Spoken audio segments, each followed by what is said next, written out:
Oi amigos, professor ao seu tote, ao seu dispor.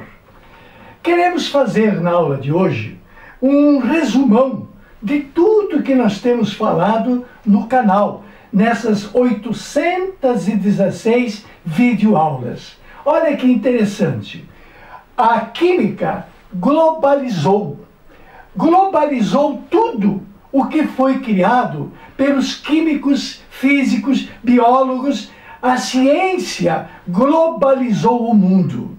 E o que o mundo está fazendo com a globalização que a química, a física, a biologia fizeram?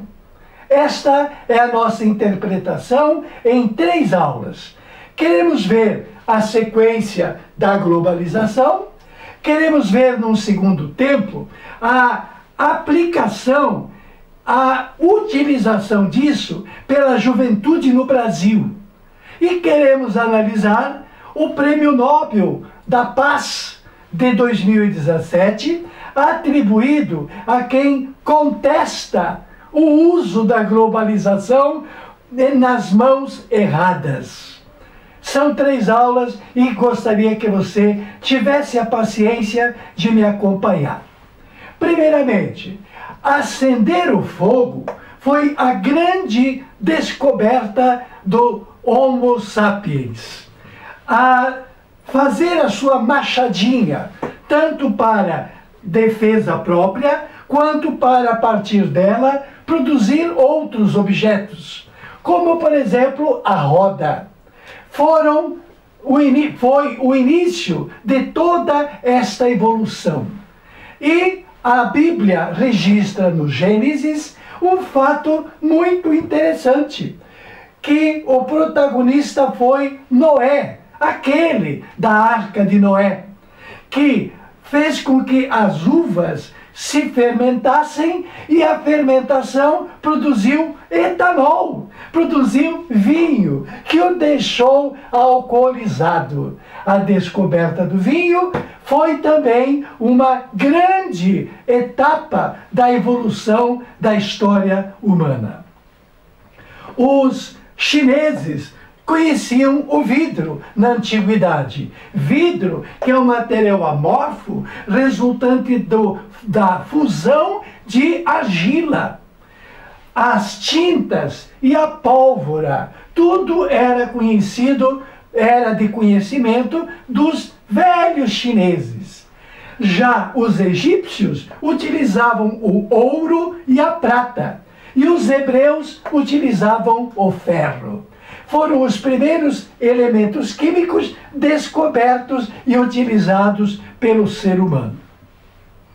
No 4º século antes de Cristo, portanto, lá pelo ano 500 antes de Cristo, Empédocles e Demócrito saíram do eixo, começaram a pensar em de que é feita a natureza. A matéria é feita de quê?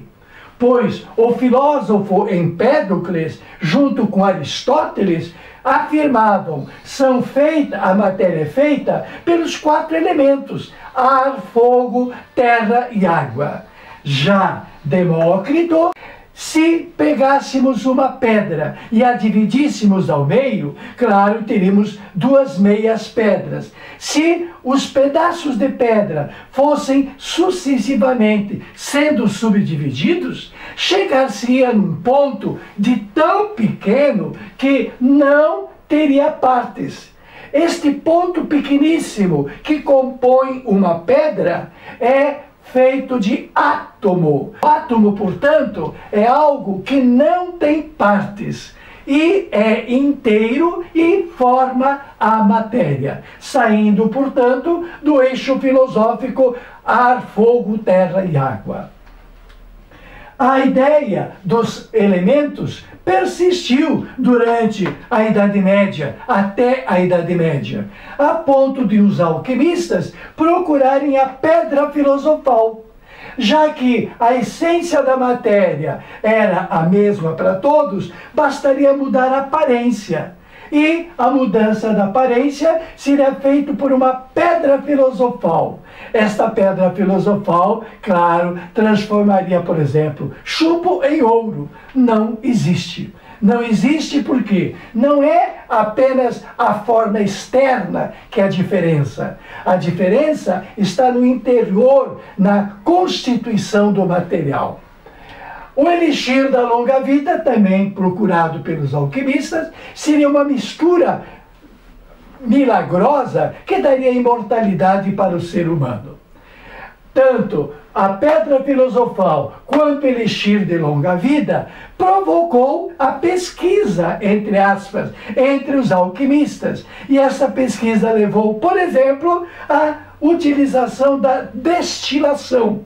A destilação é consequência dos alquimistas, das suas procuras pelo elixir da longa vida. Torricelli, nesse campo um pouco fantasioso ainda, surge o Torricelli, que viveu de 1608 a 1647, apenas 35 anos. Foi suficiente para, nessa época em que se pensava em gases, a história de uma transformação a temperatura constante, pressão constante, surgiu o Torricelli com a ideia da pressão atmosférica. Se preocupou com o peso do ar sobre as pessoas. E este peso da atmosfera corresponde a 760 milímetros de mercúrio.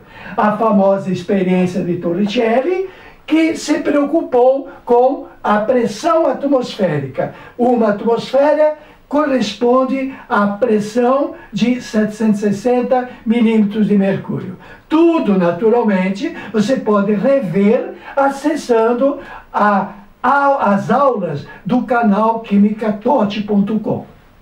E, na sequência, muito próximo de Torricelli, surgiu o pai da química.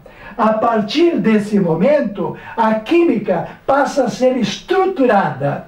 Porque, com Lavoisier, introduz-se a experiência usando equipamento, que foi, no caso do Lavoisier, a balança. Porque se acreditava entre os alquimistas que um corpo ao queimar diminui de peso porque sairia um ente misterioso chamado flogístico. Saindo o flogístico, a matéria fica mais leve. Tá vendo? O flogístico foi embora. Não tem nada de ir embora. Na natureza, nada se cria. Na natureza, nada se perde. Na natureza, tudo se transforma. A química é a ciência da transformação. Ele provou isso utilizando uma balança e considerando um tubo fechado, onde a massa não entra e não sai e se mantém constante, apesar de, antes da experiência, o mercúrio e o oxigênio não estando reagindo, o mercúrio é líquido e o oxigênio é invisível.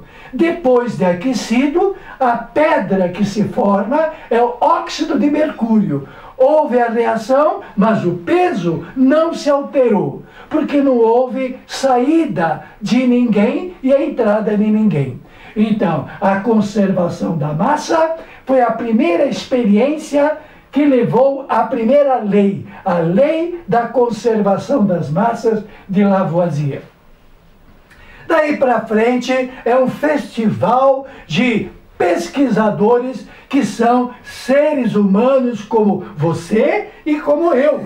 Nenhum deles era genial. Claro, existem alguns um pouco mais e um pouco menos. Einstein, por exemplo, é um destaque de genialidade. Mas os experimentadores, os que faziam as experiências, lutavam, erravam, acertavam e chegaram a ficarem eternos. Como, por exemplo, John Dalton. O John Dalton, em 1808, ele retomou a ideia do Demócrito. O Demócrito, lá antes de Cristo, tinha falado que a matéria era formada por partículas elementares, chamadas de átomos. Pois bem, ele retoma a ideia do átomo, dizendo que elemento químico é um conjunto de átomos iguais. Por exemplo, o elemento químico hidrogênio da tabela periódica representa o isótopo hidrogênio leve, o isótopo deutério e o isótopo trítio. O conjunto é que é o elemento. E de que são feitas as substâncias? As substâncias são feitas de moléculas que são fruto da união dos átomos desses elementos. Como temos hoje 118 elementos químicos, temos átomos de 118 tipos diferentes para fazerem moléculas. O número de moléculas, teoricamente, é infinito. E as reações químicas nada mais são do que o reagrupamento dos átomos nas suas moléculas. As moléculas cujos átomos se desgrudam e as moléculas que são formadas pela união desses átomos que se separaram. O produto é o reagrupamento dos átomos que estavam agrupados de um jeito nos reagentes. Assim como a descoberta do fogo, as experiências de John Dalton foi um ponto de partida formidável para que a química viesse a globalizar o mundo.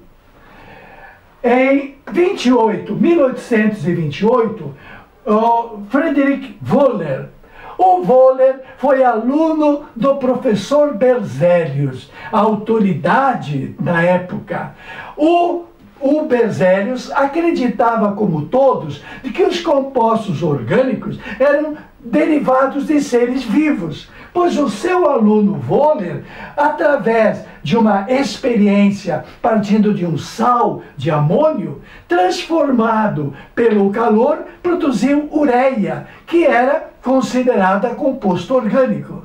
Então, o Wöhler estabeleceu que a química orgânica não é a química dos seres vivos, é a química que tem elemento químico carbono. O carbono, elemento químico da tabela periódica, com os seus isótopos carbono 12, carbono 13 e carbono 14, sai desses átomos os compostos orgânicos, que hoje são em torno de 6 milhões. Uma química maravilhosa que começou com uma experiência de um garoto chamado Friedrich Wöhler. Aliás, o Wöhler, ele viveu de 1800 a 1884. Viveu 84 anos gozando do prestígio que alcançou porque praticou experiência. O Mendeleev, em 1869, introduziu os primeiros conceitos, a primeira montagem da tabela periódica, utilizando como critério de ordem crescente a massa dos elementos químicos. Mendeleev, organizando a tabela periódica, deu possibilidade da tabela periódica atual, que nos traz dentro da sua classificação por grupos e dentro da organização de camadas, as propriedades necessárias para que os cientistas houvessem por bem descobrir como combiná-los e quais propriedades tirar destas combinações. A organização de Mendeleev foi o ponto de partida para a química realmente globalizar. Em 1878, o William Crookes, no seu famoso tubo de Crookes, provocou os raios catódicos. Raios catódicos esses essenciais para a construção da televisão e, a partir dela, dos computadores. Crookes e seus raios catódicos Goldstein e sua ampola de Goldstein produzindo raios anódicos. Há sempre a descarga elétrica do polo negativo cátodo para o polo positivo ânodo. Mas se no meio do caminho houver um átomo, este átomo residual naquele aparelho de baixa pressão, a pressão não pode ser a pressão de uma atmosfera. A pressão é de 10 na menos 4 atmosfera. Aquela descarga do raio catódico encontrando um átomo residual provoca ionização nesse átomo residual. E se arranca o elétron, cria um cátion. E este cátion é o raio que vai de volta para o cátodo. E para quem observa, parece que está vindo do ânodo. Então, o raio anódico é, na verdade, o núcleo do átomo residual, aparentemente vindo do ânodo. Daí o termo raio anódico. Tudo pode ser revisto no canal quimicatote.com.br. Na sequência histórica, aparece a radioatividade. No meio dessas descargas elétricas, os raios desconhecidos saindo do núcleo de átomos que têm núcleo instável.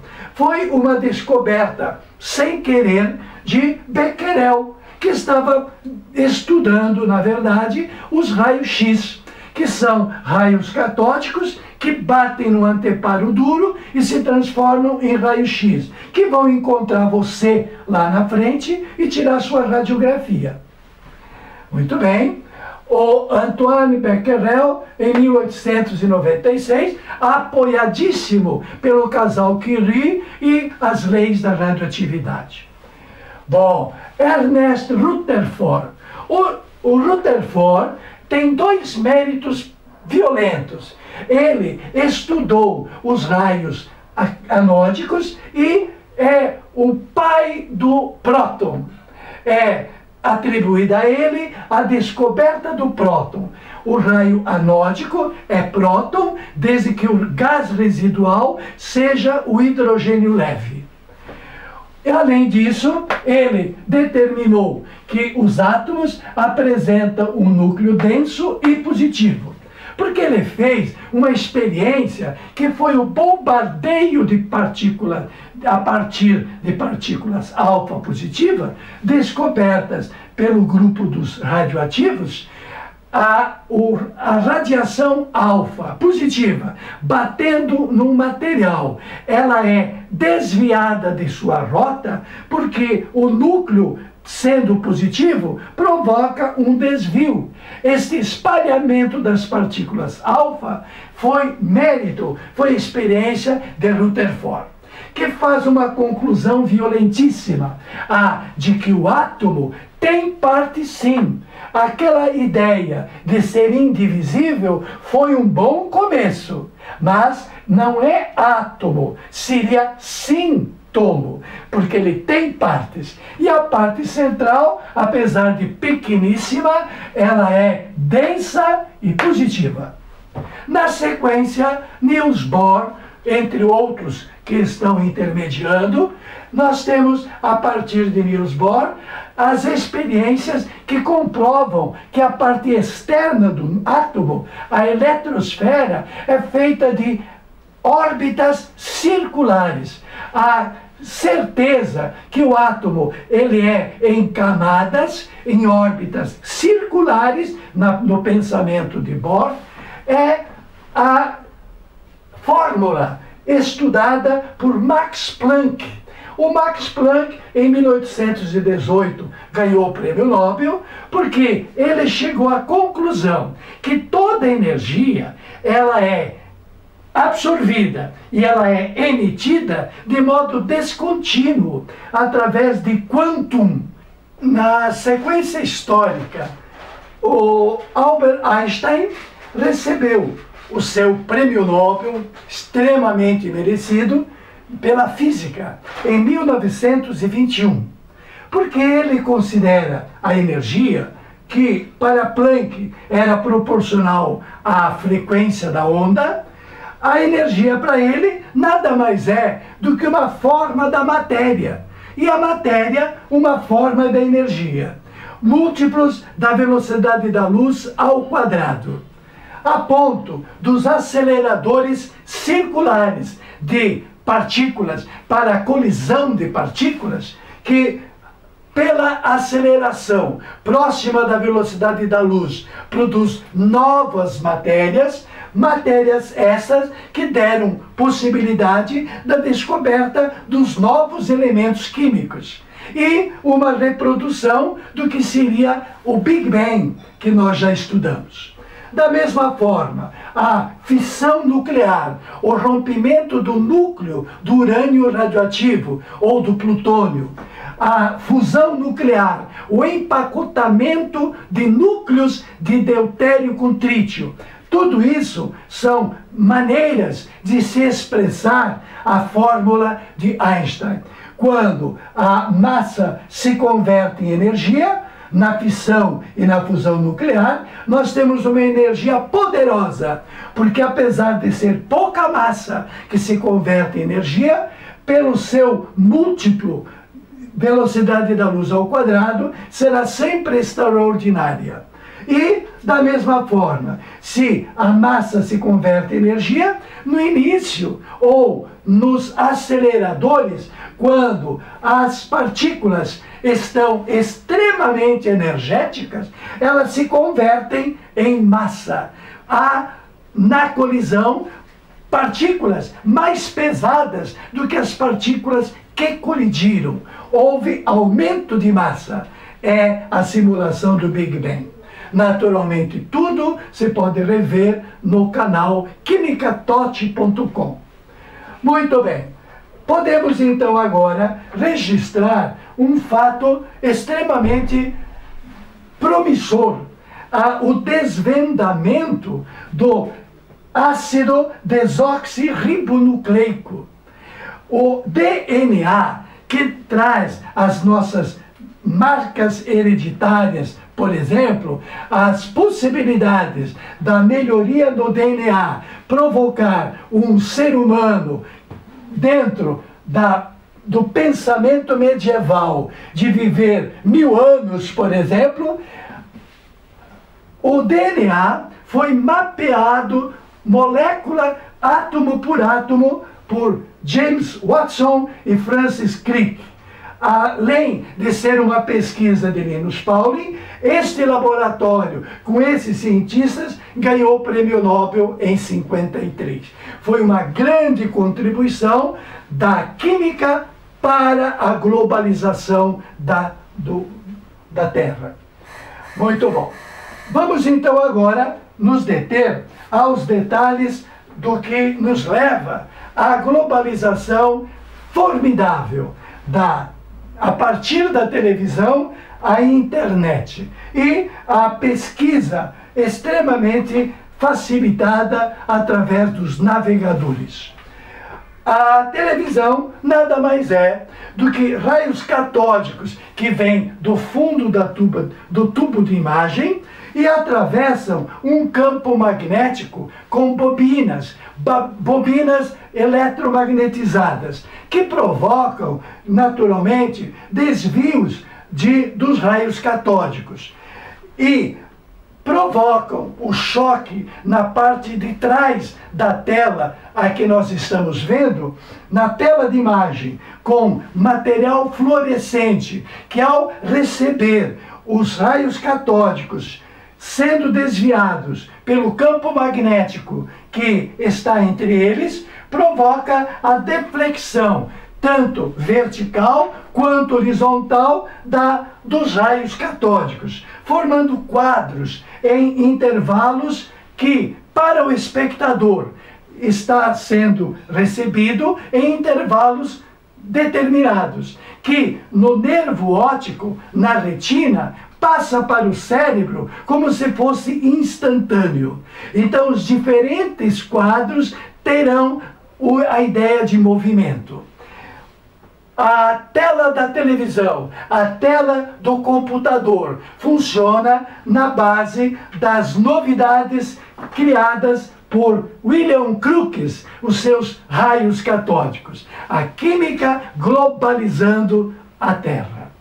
E o que vem a ser internet. Basta reparar que a palavrinha net vem a ser sinônimo de rede. Então, é uma rede internacional, rede mundial de computadores que trocam mensagem via um sistema padronizado, o sistema hipertextual World Wide Web. Nós utilizamos os navegadores tipo Internet Explorer, o Google Chrome ou o Mozilla Firefox, que facilitam a pesquisa. Hoje em dia, meu amigo, basta que você digite o termo que você deseja e tecle Enter. Aquele termo que você deseja resolver explicações será automático. Todas as pesquisas químicas atualmente são instantâneas. É o poder globalizado da química que está à disposição de todos. Muito bem, tudo se caracteriza por moderno, com a quebra total das restrições às comunicações, que se tornam imediatas entre pessoa e coisas. A inteligência artificial está no nosso dia a dia, onde estivermos. Todas as conquistas da química ficaram disponíveis para todos. Grupos com tecnologia avançada tiveram um crescimento financeiro impensável antigamente, quebrando tradições movidos pela inovação. Obama, o ex-presidente dos Estados Unidos, semana passada, aqui em São Paulo, defendeu, aspas, que os bons frutos da globalização sejam para todos. Os bons frutos da globalização sejam para todos. Isto é, globalização para o bem e globalização para o mal. Por isso analisaremos na seguinte aula como isso funciona para a juventude brasileira e como isso funciona para o sudoeste asiático, que está em pé de guerra. Tote ao seu dispor.